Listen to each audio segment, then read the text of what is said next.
caring for a parent can be very costly, but your Uncle Sam may be willing to help make the job a little less taxing.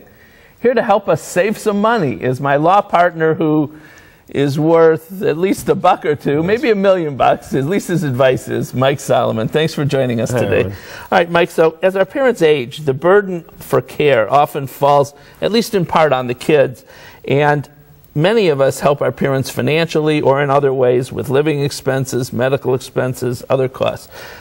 How can we ease the burden of those costs? Well, elder care expenses can be a substantial burden on adult children, because not only are they helping their parents, but they may be paying for college education for their children, plus paying their own living expenses, plus trying to save money for retirement. So you add all that up, it can be a big burden. Uncle Sam does allow you a deduction if you can qualify and deduct the parent as a dependent on your own tax return. As a dependent, what's that mean? How do we qualify for a dependent? Well, the IRS has several rules to qualify. Number one, the parent must be a U.S. citizen or a resident alien. Number two, the parent needs to file either be unmarried or file a separate return from their spouse. It must be a parent or a close relative, like a sibling or an uncle or an aunt or niece or nephew or an in-law.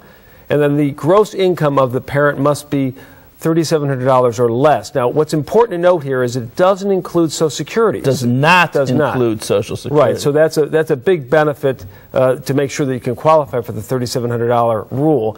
And then finally, you have to provide more than 1/2 of your parents' support. All right, so if you're getting Social Security of $25,000 or $30,000 a year, you can still qualify.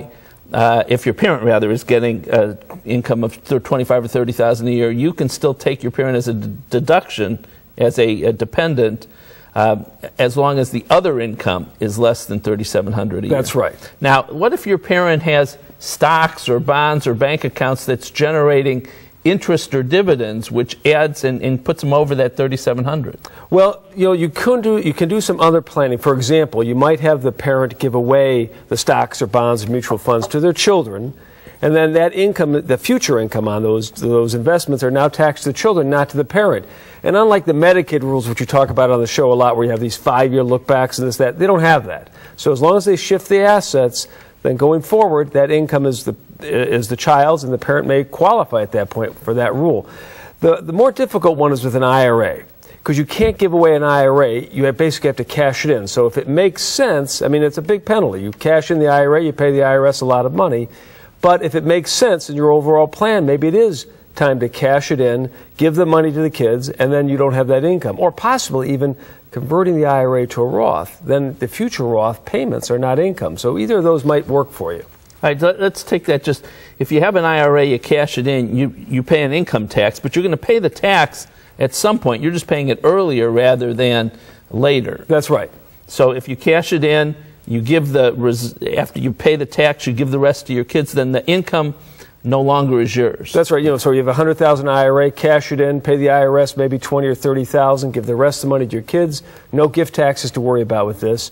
And then the kids have the money, they earn the income after that. What if 2 or 3 kids are contributing to a parent's support? You can still qualify for this dependent deduction. Only one child can take it at a time, and they can each year switch. You take it this year, you take it next year. They have to file an agreement on sharing that dependent deduction. And to get it, you at least have to provide 10% of your parents' support. So you can work that out. Are there other tax benefits besides taking a parent as a dependent? Well, yes, there are. For example, if you work and your parent needs care when you're at work, you can qualify for a dependent care tax credit, and that will save you a lot of taxes. That's dollars right off of your taxes. Number two, if you work somewhere where they have a flexible spending account, you can use those pre-tax dollars to pay for your parents' medical expenses. All right. Thank you very much, Mike. Good information. So if you're helping your parents, Uncle Sam wants to help you. Claiming a parent as a dependent could save you a lot of money. To learn more, give Mike a call. The number's next. Call Budish, Solomon, Steiner, and Peck at 1-888-236-5173 for more information. Or log on to www.budishandsolomon.com. Until next week, I hope you make the most of your golden opportunities. Would you like to join our kitchen conversation? All you have to do is call toll-free 1-877-765-1543 and leave us your question, name, and phone number. Or log on to www.golden.tv for all the latest information and show updates.